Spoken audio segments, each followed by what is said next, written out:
બાબર ખાતે 32 ગામ માળી સમાજની મહત્વપૂર્ણ યોજાઈ બેઠક. માળી સમાજ દ્વારા નવા બંધારણનો કડક અમલ શરૂ. નિયમો તોડનાર સામે ₹1 લાખ સુધીનો દંડ. બાબર મુકામે યોજાયેલ 32 ગામ માળી સમાજની બેઠકમાં સમાજ વિકાસ અને ખોટા ખર્ચ પર નિયંત્રણ લાવવા માટે મહત્વપૂર્ણ નિર્ણયો લેવામાં આવ્યા છે. મુખ્ય નિર્ણયો પૈકી સગાઈ અને લગ્ન પ્રસંગોમાં સાદગી પર ભાર, ડીજે, ફટાકડા, રિંગ સેરેમની સહિત આડંબર પર પ્રતિબંધ, સોનાના દાગીના અને ખર્ચ પર મર્યાદા, મણોદર વિધિઓમાં પણ સાદગી રાખવાનો નિર્ણય. સૌથી મોટો નિર્ણય, સમાજના નવા બંધારણના નિયમનું ઉલ્લંઘન કરનાર સામે 32 ગામ સમિતિ દ્વારા ₹1 લાખ સુધીનો દંડ કરવામાં આવશે. દંડની રકમ સમાજના શૈક્ષણિક વિકાસ માટે વાપરવામાં આવશે. ધ ગુજરાત લાઈવ ન્યૂઝ સાથે એવા સુનિલભાઈ ગોકલાણી, ભાભર.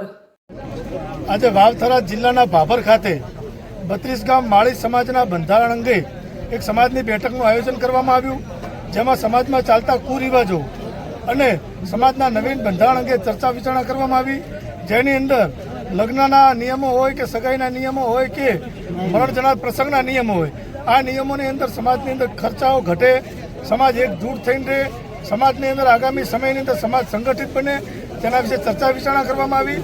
અને સમસ્ત 32 ગામ માળી સમાજે સાથે મળીને સમાજ એકજૂટ થાય એવી રીતે સમાજના બંધારણને સર્વાનુમતે મંજૂર કરવામાં આવ્યો. બંધારણના મુખ્ય મુદ્દાઓ જોવા જઈએ તો સમાજની દીકરીઓના લગ્ન હોય ત્યારે પડદાની અંદર 1 થી 3 તોલા સુધી સોનાના દાગીના હોય, પ્રી વેડિંગ કે એવી જે સમાજની બદીઓ હતી એ બદીઓ દૂર કરવાની વાત હોય, સગાઈ પ્રસંગોની અંદર રિંગ સેરેમની જેવી બદીઓ હતી એ બદીઓ પણ દૂર કરવાની વાત હોય, જેવા સમાજના હિતના સમાજની સાથે મળીને નિર્ણયો કરવામાં આવ્યા. અને સમસ્ત માળી સમાજ 32 ગામ માળી સમાજે આ નિર્ણયને આવકાર્યા.